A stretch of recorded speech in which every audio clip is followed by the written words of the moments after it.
Tak vítajte. Ja som veľmi rada, že k vám môžem dneska takto prehovoriť a poviem pravdu, že je to trochu nečakané. Totižto zhruba takto na jeseň, ešte v roku 2015, som sa ocitla pre mňa nečakanej situácii. Začala som pracovať pre štát a chcela som sa v tom novom prostredí nejakým spôsobom zorientovať. A tak som k sebe do obývačky zavolala partiu kamarátov. Myslím, že nás bolo vtedy 8 a boli to ľudia, ktorí pracovali buď v štátnej, verejnej správe alebo v nejakom súvisiacom odvetvi. A plánom bolo proste mať príjemný večer, porozprávať sa a trochu lepšie porozumieť verejnému sektoru, v ktorom som teda mala pôsobiť.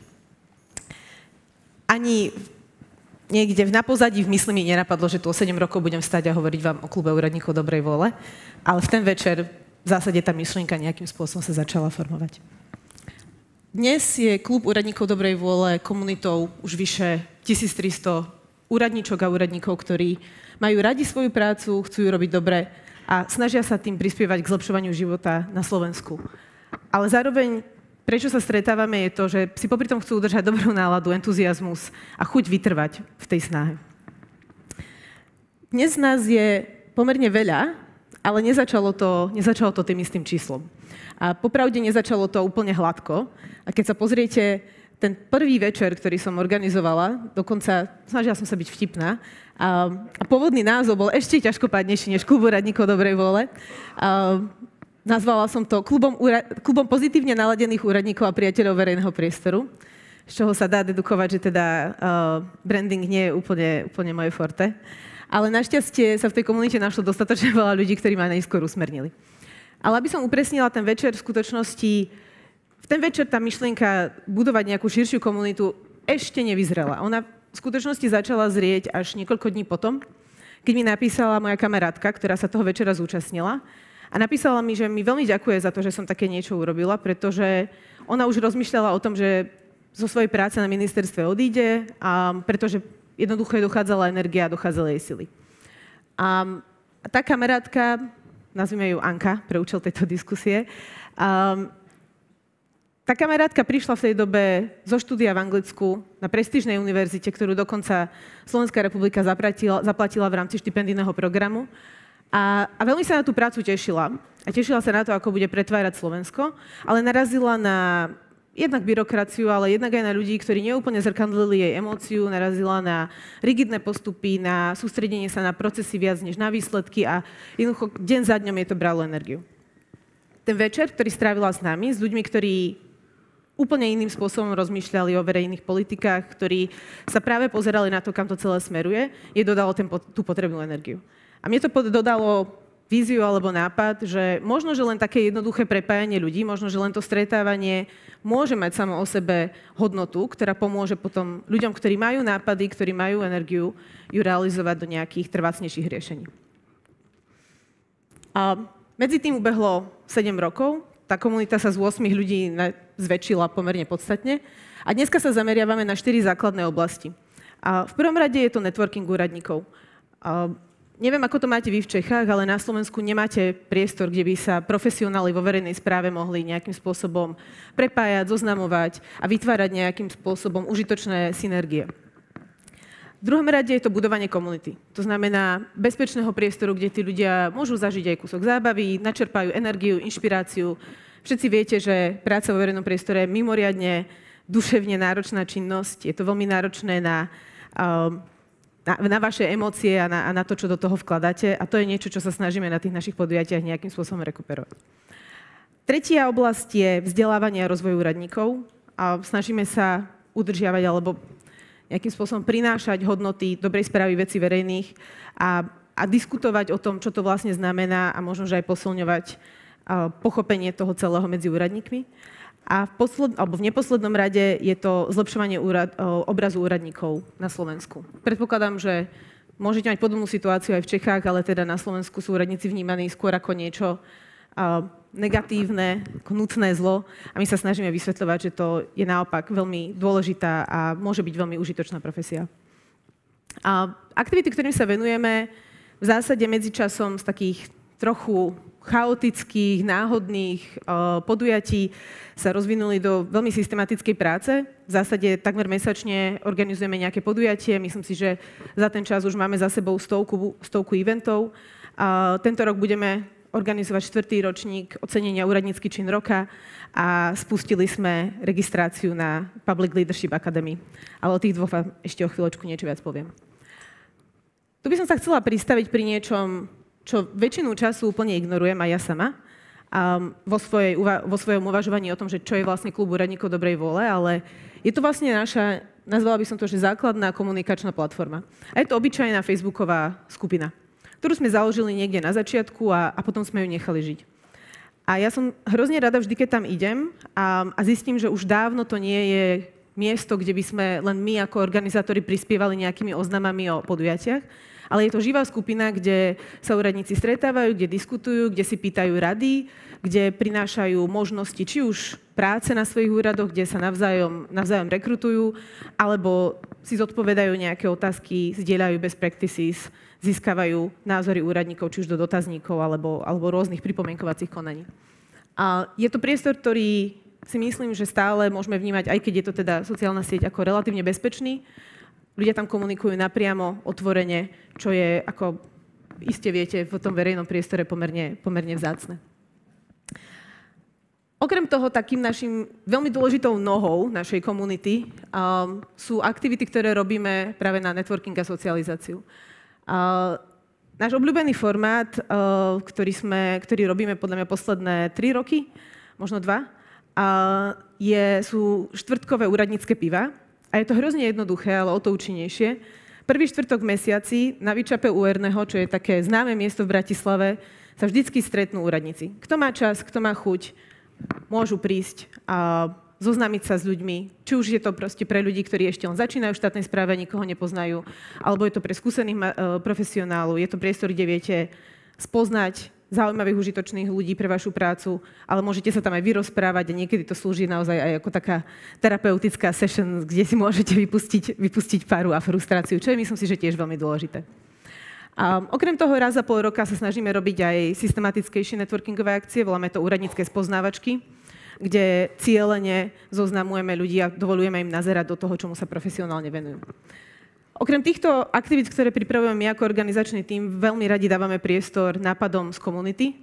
Napríklad počas covidu sa zorganizovalo niekoľko turistických výletov, alebo môj osobne najobľúbenejší bola ešte teda pred covidom nazvali sme to Tour de Cantín, to znamená tour alebo výlet teda po návštevi rôznych úradníckych kantín a jedální, kedy sa úradníci navzájom brali na iné ministerstva, aby oskúšali, aké rôzne môžu byť teda kulinárske zážitky na rôznych ministerstvách. Druhou takou oblasťou, ktorú berieme pomerne vážne, je vzdelávanie a voláme to, že food for thought. Diskusie, debaty aj na kontroverzné témy. V rámci toho vzdelávania striedame či už workshopové formy, vzdelávanie v oblasti soft skillov, občas pridáme nejaký hard skill, ale to je skôr zriedkavejšie, pretože si myslíme, že na to sú iní profesionáli. Ale snažíme sa prinášať niečo, čo si myslíme, že môže byť pre úradníkov dôležité a čo v rámci ich štandardného vzdelávacieho procesu môže byť buď opomínané, alebo ťažšie sa k tomu dostať. Veľmi radi a v poslednej dobe čoraz častejšie sa sústredíme práve na tie inšpiratívne formáty. Snažíme sa prinášať ľudí, ktorým sa niečo podarilo dosiahnuť, aby o tom rozprávali ze svoju skúsenosť, aby hovorili o tom, ako to prežívali, ale aj ako sa im to podarilo. A keď hovorím o vzdelávaní, tak toto je projekt, na ktorom sme asi posledný rok a pol pracovali spolu s ďalšími organizáciami Nexteria, Live a Teach for Slovakia. A spustili sme ho vlastne len pred pár dňami, respektíve registráciu naň. A ide o pilotný ročník rozvojového programu pre lídrov vo verejnej a štátnej správe. Je to niečo, čo máme identifikované ako kľúčový problém, nedostatok alebo nekvalitný leadership. A myslíme si, že že s tým súvisí aj naša schopnosť udržať kvalitných profesionálov vo verejnej správe a dúfame, že týmto spôsobom môžeme prispieť k tomu, aby bolo viac ľudí, ktorí z tých juniorných pozícií dorastú naozaj na nejaké seniorné, zostanú v tej štátnej správe a budú vlastne pomáhať k tomu, aby sa tá ich snaha nejakým spôsobom systematizovala a pretrvávala aj dlhšie než pár rokov. ako vravím, je to ešte len pilot, ešte len spúšťame, tak dúfam, že o rok vám budem môcť reflektovať nejaké prvé skúsenosti a dúfam, že budú pozitívne. To vtedy nám prosím, držte palce.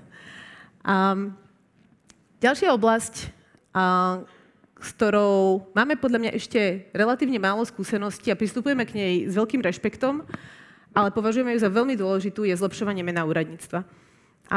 Na Slovensku je úradnícka profesia považovaná za niečo, čo robíte, keď nemáte iné možnosti. Nie je to úplne spoločensky uznávané, nie je to hodnocované teda samozrejme ani finančne, ale to je bežné asi vo väčšine krajín.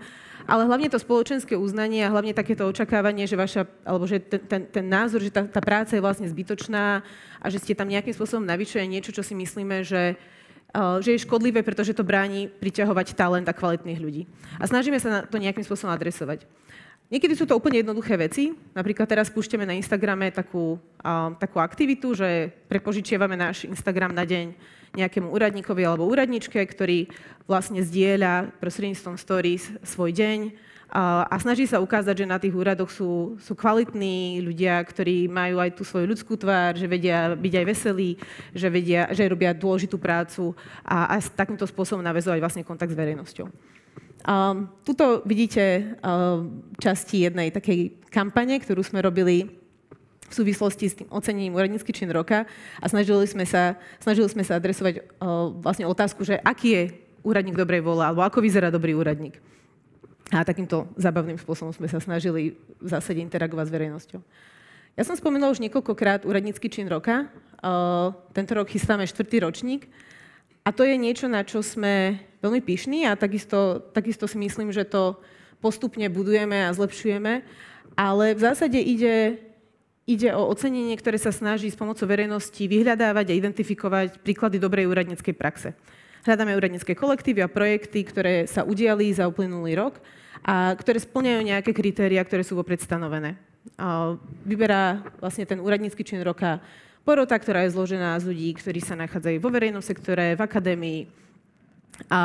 A takýmto spôsobom sa snažíme vlastne zviditeľňovať to dobré, čo sa vo verejnom sektore deje. A logika alebo dôvody, ktoré nás k tomu vedú, sú v zásade dvojaké. Jednak sa snažíme oceniť tú snahu ľudí, ktorých väčšinu času nevidíme. A zároveň sa snažíme zviditeľniť tie príbehy nielen pre verejnosť a takým spôsobom nejako informovať, ale aj pre ďalších úradníkov. Aby sme im dali nejakú formu inšpirácie, nejaký vzor, ktorý môžu neskôr nasledovať, nejakého hrdinu alebo hrdinku, ku ktorému sa môžu snažiť neskôr vzťahovať.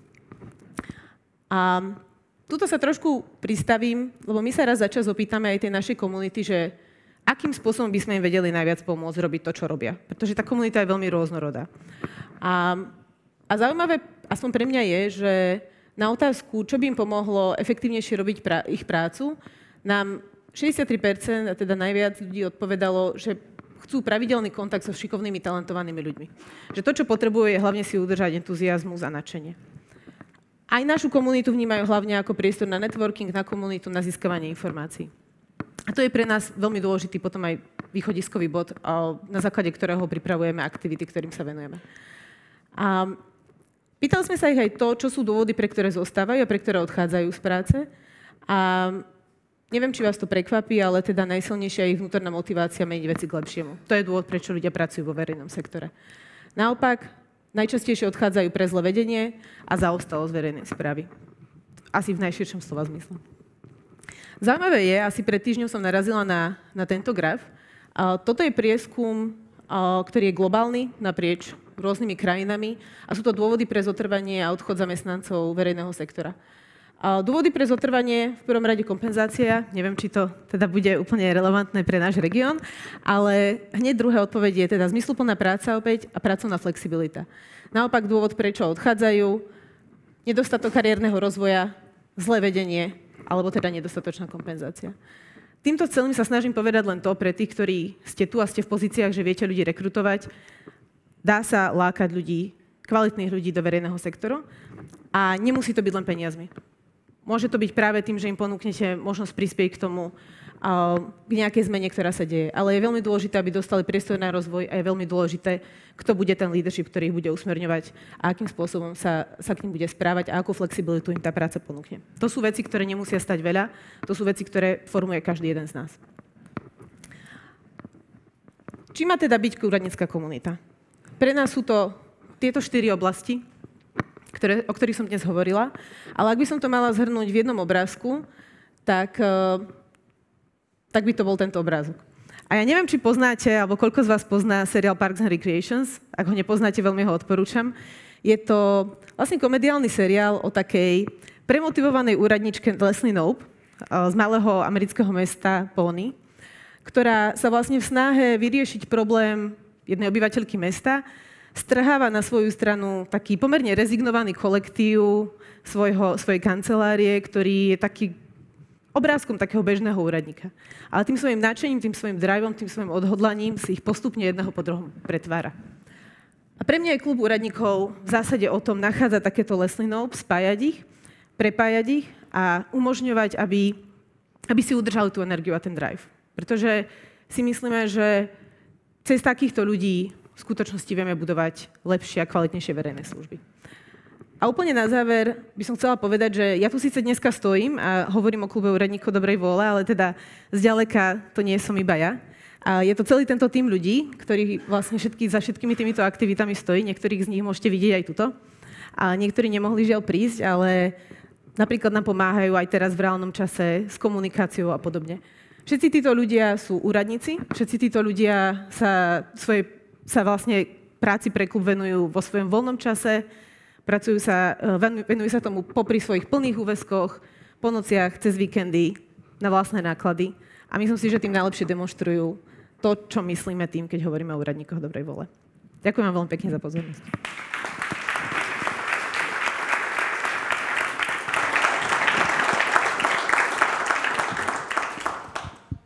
Díky moc. Jenom abyste nezapomněli, ten takzvaný doprovodný program, který se odehrává tady za tou zdí, začíná už v 1 hodinu a bude se přesně tomuhle tématu celý dnešní den věnovat. Od 1 hodiny Charles Landry, Building Creative Institutions, potom my se od 2:30 Zuzana a o 4 hodin tam bude Adam Ondráček, který s vámi bude dělat takovou ohniskovou skupinu a ptát se vás, kdybyste chtěli něco takového dělat a budovat komunitu kompetentních a tvůrčích lidí ve veřejné správě v Česku, jak byste to dělali, čím byste tomu třeba chtěli přispět, co by vás na tom lákalo a tak podobně. Takže pokud vás to, co Zuzana říkala, zajímalo, tak máte dneska celý den, abyste o tom přemýšleli a s ostatními to sdíleli. And this is again when I switch to English. Charles Landry will be here with us, with me, and Zuzana and Iri now. And we'll have a short, let's say, we'll fire questions at Charles, and we'll ask him about the Berlin Festival, because the Berlin Festival has been around for 5 years already, and it has been something an event we look up to, and we try to inspire ourselves, go there. So in this brief interview, held by the 4 of us, and I hope we won't take much of your time because you need to network, we'll try to figure out the best of what they achieved in Berlin. So Charles, please, Zuzana, Irko, you already know Zuzana and Charles, and Jiří Sulženko is a director of the Department for Culture of the city of Prague, and is one of the key people that helped the Prague Festival to take place. Because as all of you know, we are all parts of institutions, but if you don't have the key people in those institutions to support you, you get nowhere. So please, you can get your mics. There's no Slido for this one because it's a short one, so you have to make it somehow. We have to make it work, the 3 of us. And so we'll be firing questions at you, Charles. It's okay. And just to break the ice, I'll probably be the first. Do you have one memory or one singular event or a person maybe in those 5 years that you think it was pivotal for building the community of either progressive or creative or motivated public servants in Germany and also abroad, because you have so many visitors from other countries around Europe? Well, I'm not going to answer that as an individual. I think I showed a slide earlier of these massive steps, and there were 300 people all standing on the steps with scarves that said creative bureaucrat. For me, that was a moment which went, my God. So I can't really say an individual. I mean, you know, a good session was the guy, the Berlin airport, you know, was 10 years delayed. The guy presenting the fuck-ups was very good. But I think Lisa Witter, who runs Apolitical, I'm sure you know Apolitical, she was very good. And what also we did, this last year, we coached people. When I say we, not me necessarily, but a sort of theatrical coach. So everybody who spoke, for example, a guy from Bangladesh who translated the way, you know, processes that took 15 steps became 3. Everybody started with themselves, with their personal journey. And I felt that really said, hey, there's a person here. This is not just a structural thing. And I think having the person center stage added for us, or for me, a sort of extra dimension, because you felt this is real. Thank you. Go for it, yeah.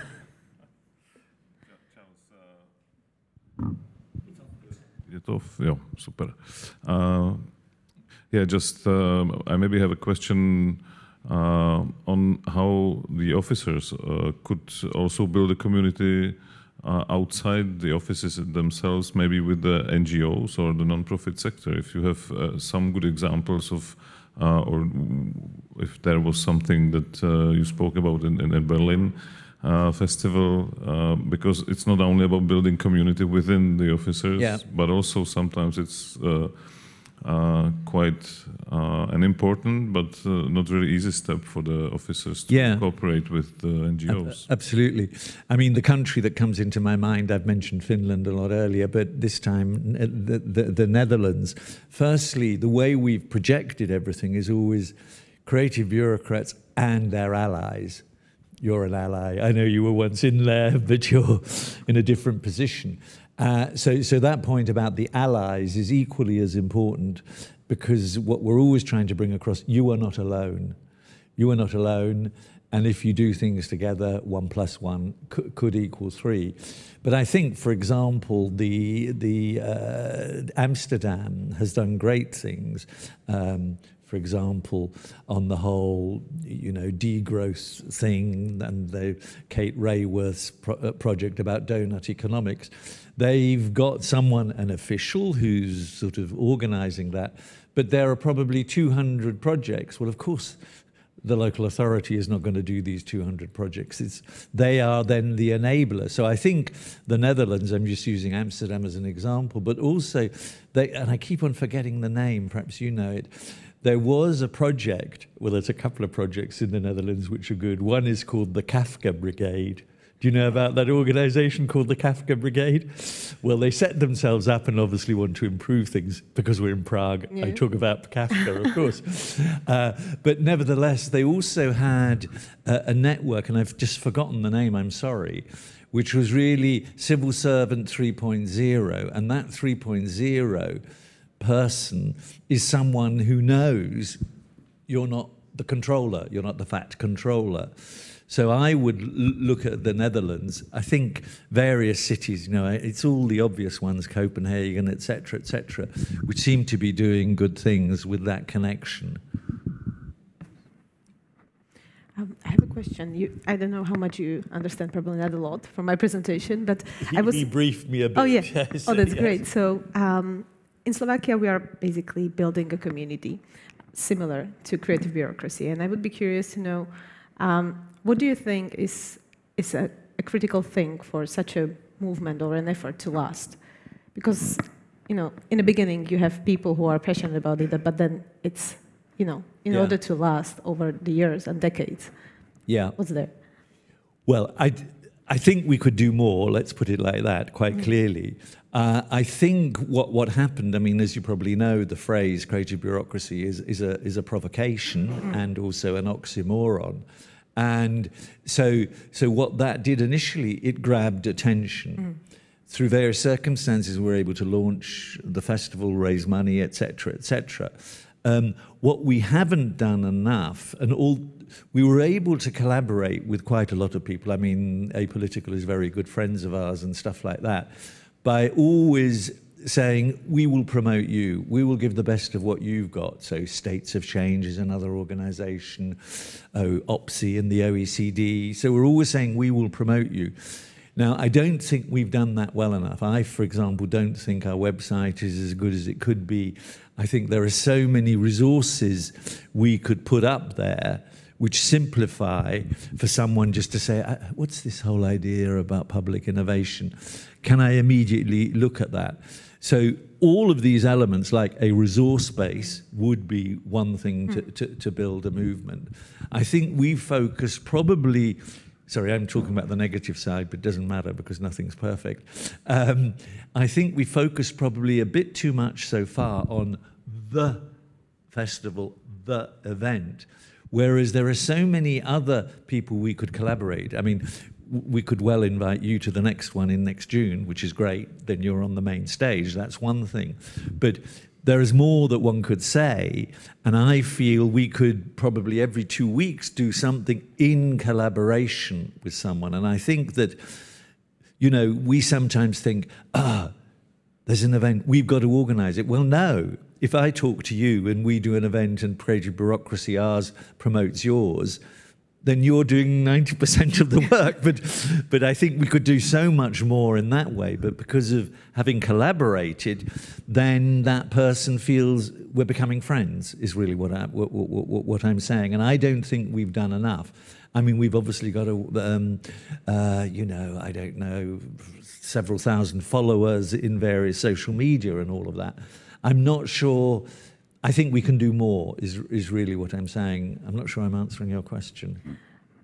You are tackling very similar problems that we are, which is also encouraging because, I mean, I think that we are, I was laughing when you mentioned the webpage because I was looking at my team because that's something that we've been struggling for several years, neglecting that sort of stuff. Yeah. I mean, just that easy accessibility that you immediately can feel immersed in something. I was speaking to Hannah about immersiveness earlier, but that you can be immersed in a topic. But I think, on the other hand, we have achieved something. I mean, there is name recognition. I mean, this is a hub. We've done stuff in Belgium, in Norway, in South Africa. So we've created a few sort of hub-type things. And we don't, I mean, I think building the community, in a sense, is not trying to own everything and not trying to control. I mean, obviously, we've got principles. You know, we don't want some horrible person to say, I'm a hub, but you know what I'm getting at.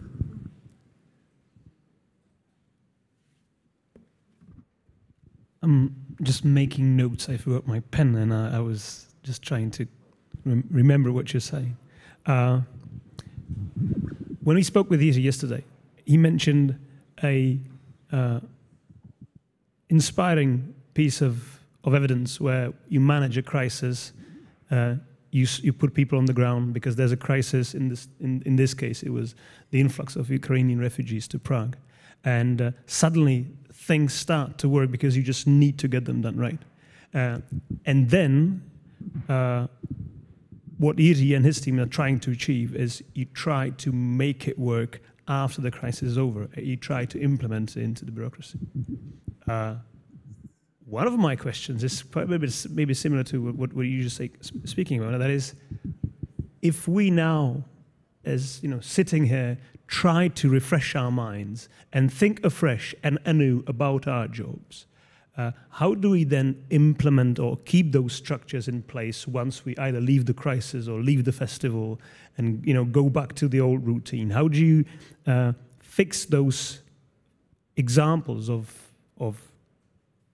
doesn't have to be greatness or inspiration or creativity? How do you fix them? Or maybe Jiří can answer because he's the guy and he's responsible for getting the creative industries in Prague going?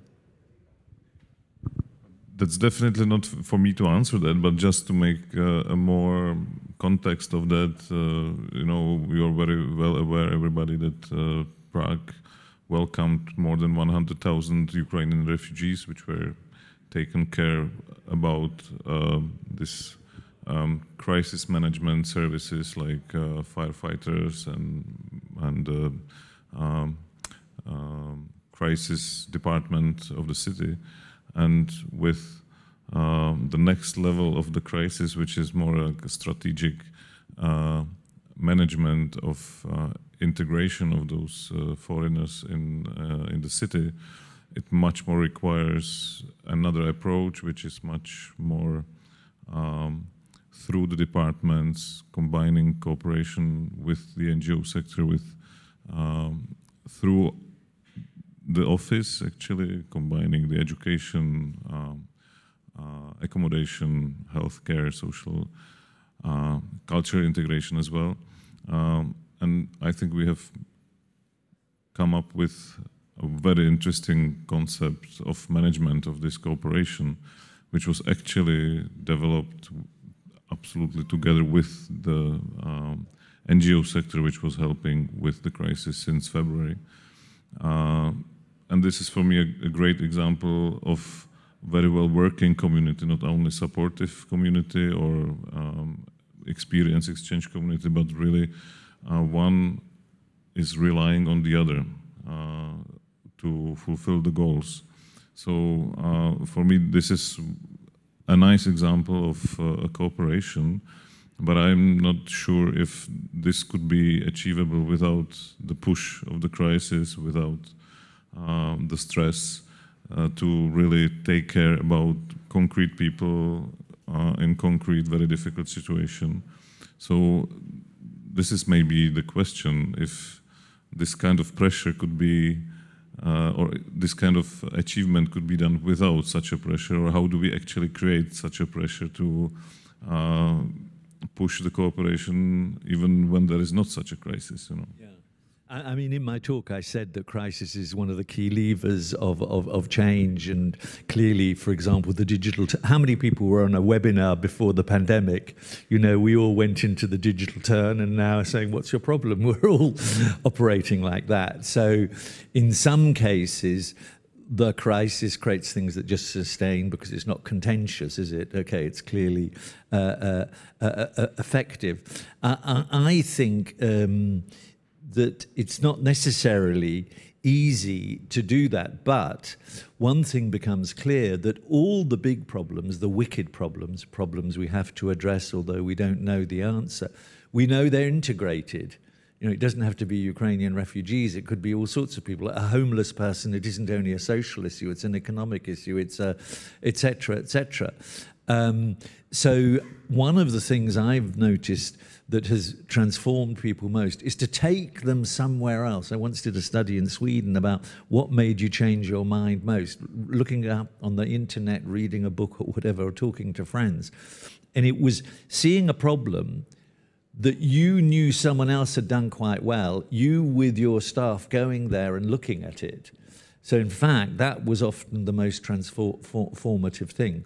Now, you can't always travel because you told me how difficult it was to get to Seoul for Europe today, getting the permission to go. But I think to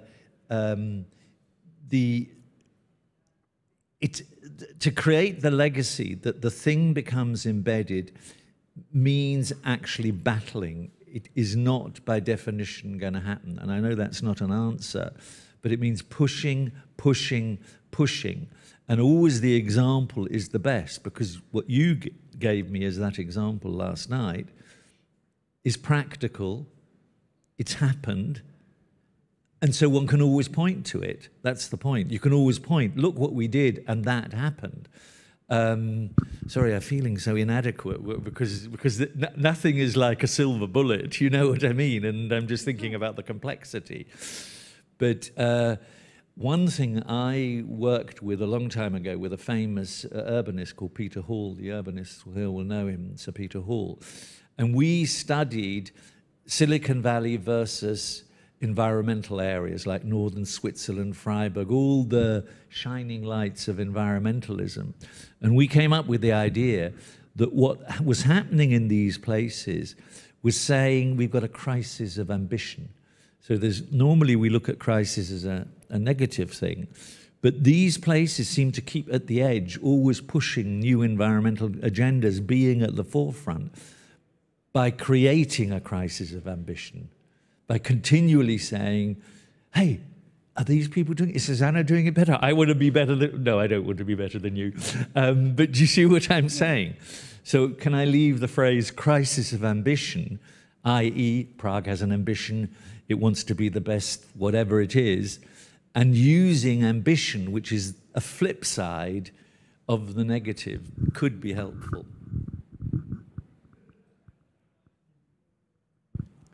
Maybe some gets a question. If there's a speaker here in the audience right now who has a question, we can try to pass you the mic because it's now the COVID regulations are a bit more relaxed, so we can do that. You speak about creative bureaucrats and their allies. And there are many allies, right? Yeah. And then there's the big groups that we need as allies. One is the politicians, people who represent the people, and then there's the general public, right? Yeah. And maybe in my feeling, I don't know if we need it, but what I would really hope for and what we strive for actually here is to find allies within the realms of politics and find allies who are the voices of the public to support creative bureaucrats so that they can in turn do better jobs and strive at what they do in the public interests. Do you have any either tips or levers or insights into how do you get politics or politicians and the general public on our side so that, for instance, I'm afraid sometimes, and I'm honestly speaking, when we do the Creative Bureaucracy Festival, or when we start speaking about the community, I'm always a bit worried that someone will show up at the door and say, like, okay, guys, so you're the bureaucrats, right? And now you're just eating public money to just, make a club of yourselves.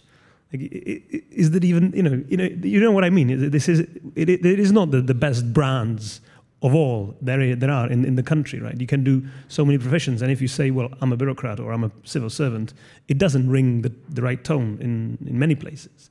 So what would you recommend? What should we do to, of course, we can be better at our jobs, always, but are there any, not shortcuts, but maybe levers to find more allies in both politics and the public? I think we're all in the process of doing it. I mean, I think this meeting here is an example of one of the processes. I think one of a lot of the issue is around communication. And so by saying creative bureaucracy, either people say, are you mad? Or say, what is it? But the main point is to see the glass half full. By being honest, I think honesty is one of the brilliant things sometimes that's why we have a fuck-up night.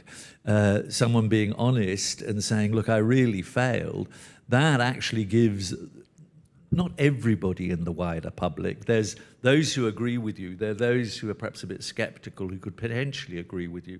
That, for the moment, is perhaps the next audience. When they see your approach is not sort of, I'm the king and the queen of whatever, and a sort of more... I use the word honest, but transparent and to some extent humble, then I think people are more willing to accept that this is a shared problem. We share it. And I think that Jiří's, I keep on not pronouncing it correctly, focus on NGOs in the widest possible sense is clearly one of the most exciting levers because it's a win-win situation.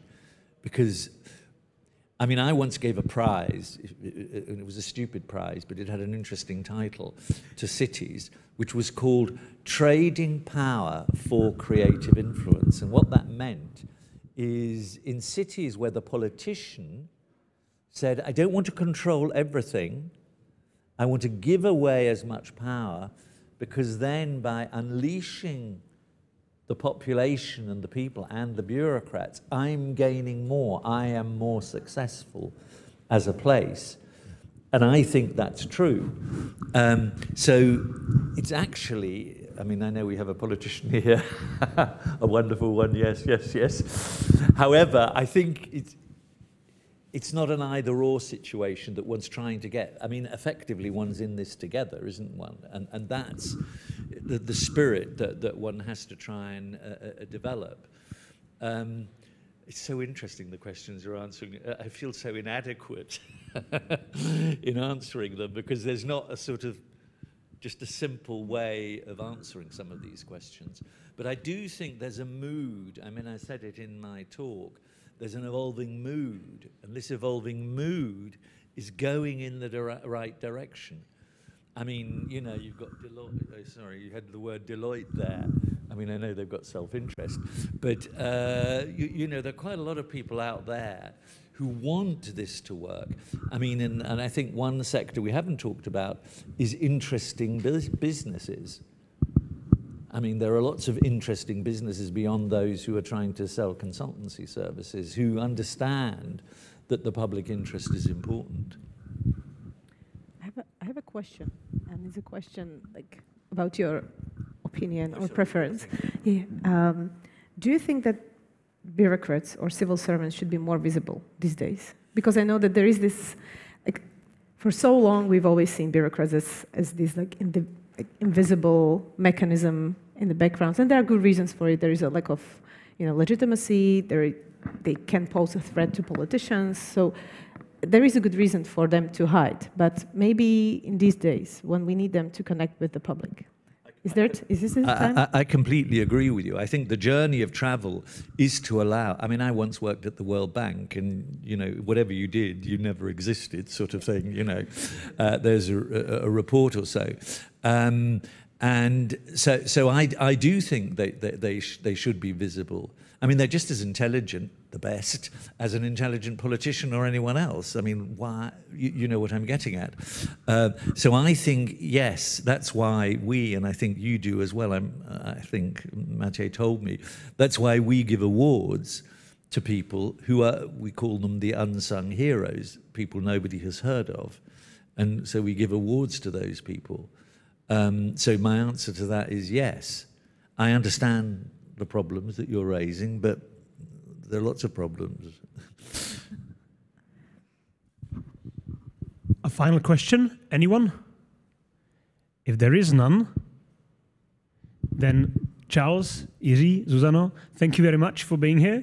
And you still have the whole afternoon to connect with Charles and Zuzana and Jiří and talk about this more. And please, now it's the time where I say,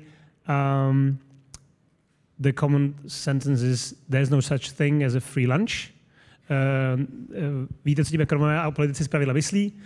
To, že není žádný oběd zadarmo, znamená, že když vám někdo dá něco zadarmo, tak po vás něco chce. To platí samozřejmě i v tomto případě. To, co po vás chceme, respektive chtějí organizátoři a jejich partneři, je, abyste využili potenciál dnešního dne a zítřka a pozítří k tomu, abyste se propojili nejen mezi sebou navzájem, co se znáte ze svých úřadů, ale napříč, a abyste třeba ještě dneska vymysleli 1 nebo 2 způsoby, jak udělat českou veřejnou správu lepší. Díky a dobrou chuť. Thank you.